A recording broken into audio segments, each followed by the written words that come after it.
Hey friends, Joe the Farmer here, and today I got my son Clay with me, and we're going to go and feed our pets. And by pets we mean we have a whole lot of deer out here, and we're going to put some protein feed out, and then I'm going to get one of the new minerals that we're using this year, which is amazing. I'll show that to you guys. It's really good stuff.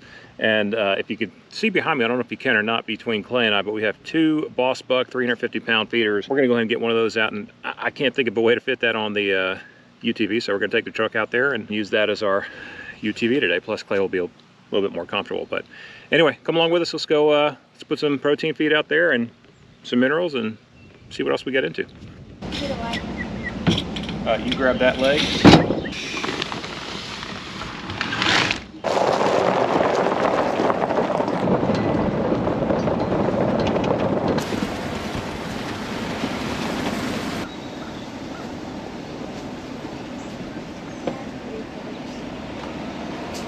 All right, so while we're driving back here, I think what we'll do is we'll go check the food plot, see if any of that clover is coming up. Not sure if I published that video yet or not, but put a bunch of clover out, seeing if we can kind of do the no-till thing and avoid the third spray and give us a little bit more time with the clover, but it is pretty grown up back here.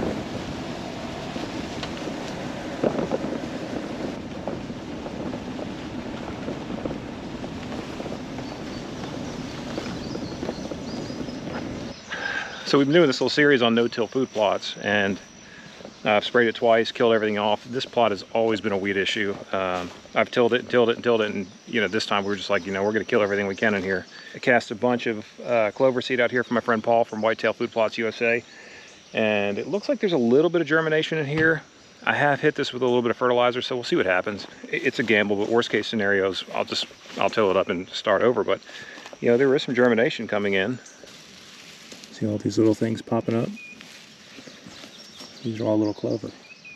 I don't know if this is going to do what we need it to do, but all right, back to the truck.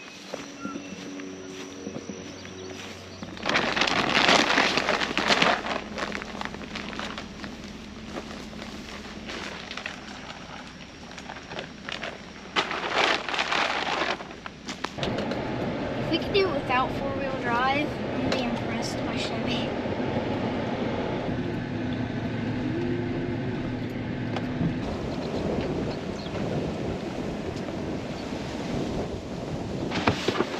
Okay, so let me explain to you kind of the plan here. This is, Tennessee's just hilly. Our property's very hilly. Tennessee's got a lot of hills, as the song goes, they're all rocky tops. So we have our muddy blind here. We're on the other side of that now. There's a big kind of dip, goes up to a hill, goes back down. Back here, this is where a lot of my entrances, I go in the low-lying areas, walk right up to that blind. Deer really never know the difference. We let a lot of this grow up. Yes, we could hay it and do that kind of stuff. I've had some comments before about haying it, but it's really not good hay, and to make it good hay is going to take some time. That's not the window of life we're in right now. So we like to hunt out here and use this as wildlife sanctuary. My plan is to bring more deer into the center of our property as opposed to having them kind of on the fence lines and on the outside and living on the neighbor's property. So I'm going to put this 350-pound Boss Buck feeder right here. I'm actually not going to put a camera on it for a while. I'm going to let them get used to it before I put a camera on it. Give it a week or two, then I'll put a camera on it, and by then they'll know where it is and not be spooked by it. They're already going to be freaked out a little bit by the feeder. Putting a camera on it right now too. Here we are, in early summer. There's really no benefit yet. A lot of the deer that show up here, some will live here, some won't. They're going to move around, so it's not like we're getting a really great census one way or the other. I'll set the feeder here. I could stand on the back of the tailgate. Usually I stand on the UTV and get this thing loaded. Just picking this stuff. Okay, so why, you may ask, are we using Big Tine instead of Buck Bourbon down in that feeder? We've always used Big Tine in that one. This Buck Bourbon is relatively new, so I don't really like to mix them. I like to keep, kind of one or the other, so we can keep an eye on what the deer are eating. Are they eating more corn? Are they adopting the protein? Protein is not something that they just easily hop on and say, oh look, protein, let's eat it. It takes some time to do that. They've already adopted from the other feeders the Buck Bourbon. They really like it. They're devouring it, and it's going to be really good in the future watching them. Yeah, that's cool. Watching them benefit from the nutrition there. So anyway, we're gonna get this up and we're gonna fill this with Buck Bourbon barrel proof. I'll probably put some Big Tine around the bottom of it because deer over here probably used to Big Tine, and that way they'll get used to kind of what that flavor is and come up here, smell it, and then eat it. So anyway, let's get to work.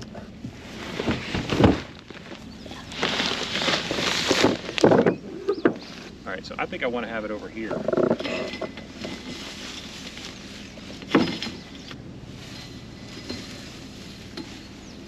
See why I'm putting it the way that I am? The opening for the lid is on this side, so when we come to fill it, we're going to want to make sure we can get to it easily. We don't want to go back there.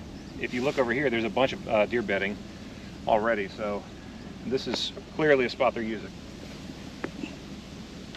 I just love that design.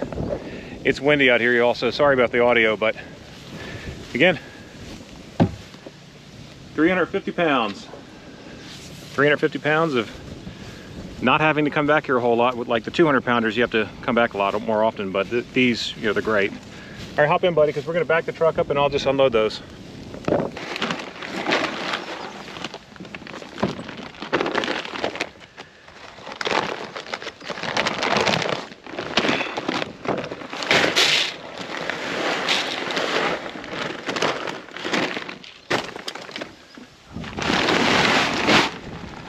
This stuff's heavy.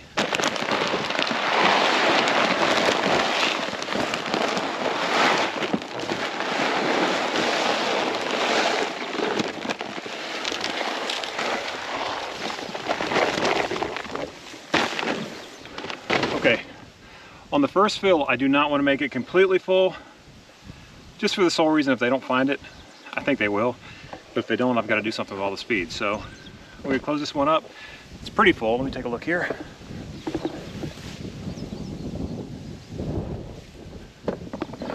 And now I'm going to put some Buck Bourbon barrel proof around the bottom. And what that does is, again, it just kind of lets me know what's here. Hopefully that'll bring their little snouts over here to the feeder, and then rock and roll. Oh, big warning for all my California friends.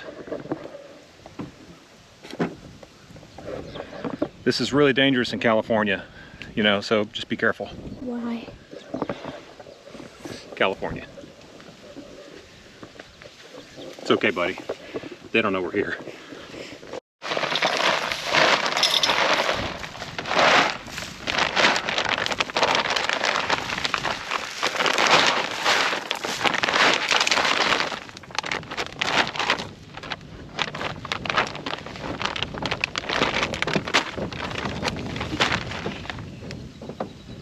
Onward. All right, so now the plan is go get some mineral, and we're gonna head to the mineral site and refresh that. See you in a sec. Okay, so I told you I would tell you what kind of mineral we're using, and our friends at Buck Bourbon sent us some Buck Bourbon on the rocks. I've been using this now for about a month and a half, and this stuff is amazing.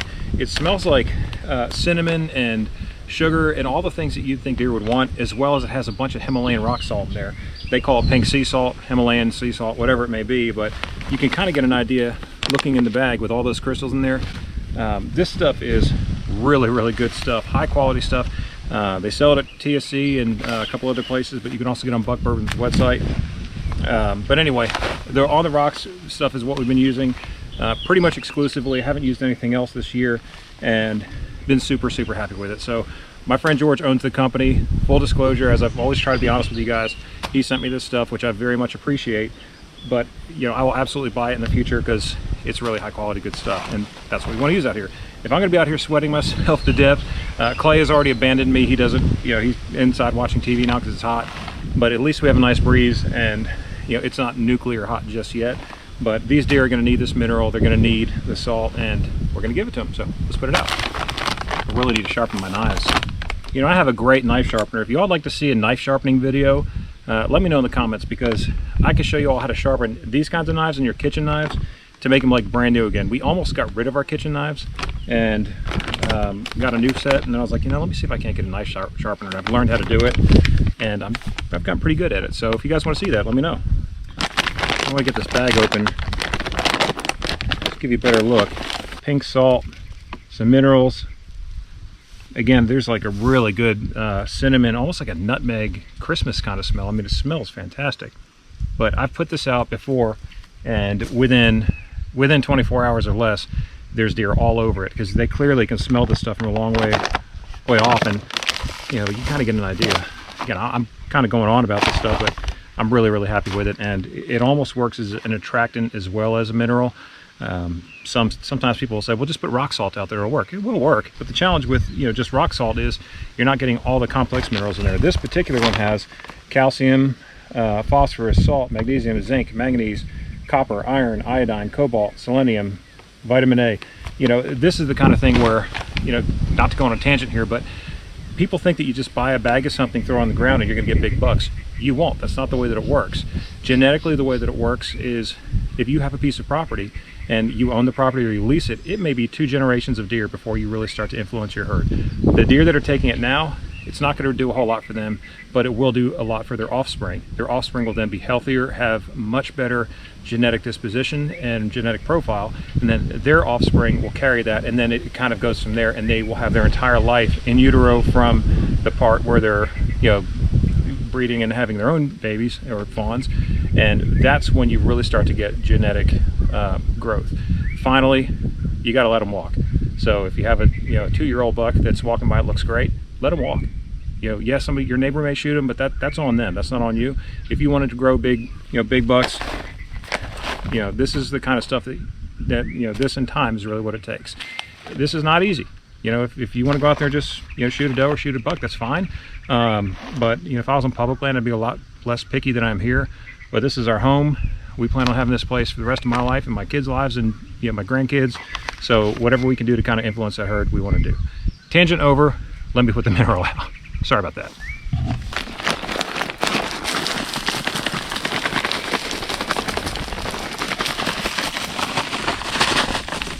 By the way, I know that Clay went inside and he's not with me anymore, but if y'all don't mind, do me a favor. He loves this YouTube thing, the fact that we have a YouTube channel. Leave a comment down below and just say happy birthday to him. He's about to turn 9 years old. It's a big deal. And I appreciate you guys coming along with me. And, really, this is a huge, it's a huge blessing for us to have our son, kind of coming out here learning this stuff. The iPads and the computers are such a challenge, and the Xbox is a challenge, but, just having him kind of come out and learn this stuff and ask questions and participate and say, Daddy, can I help? Can I lift this? He's trying to lift 50-pound bags of feed, and he's just turning 9 years old. So I love that. It does my heart well. So if you all would be so kind, please just say happy birthday, Clay, in the comments. If you would, I would really, really appreciate that. He'll get a kick out of it. He does read the comments, believe it or not. So I'm going to put this camera back up and I'm going to stop asking questions. Okay. Well, that's about all I have for today. I do really appreciate you all watching these videos, and I appreciate you coming along with me as I do this stuff. It keeps me company. It's a lot of fun. Love interacting with each of you, all the comments, all the you guys reaching out, sending me emails and stuff. I'm very blessed, very grateful, and again, if you will, just send Clay a little happy birthday message. I would sincerely appreciate that. And if you dig this kind of shirt, JB actually designed this shirt, and maybe if we get a bunch of happy birthdays down there, I'll pick one of you and we'll ship you one of these shirts. How's that? Is that fair? That way you and Clay both get a gift. But anyway, appreciate you watching. Subscribe down here on the left-hand side, and I will see you on the next one. I'm Joe the Farmer. We out.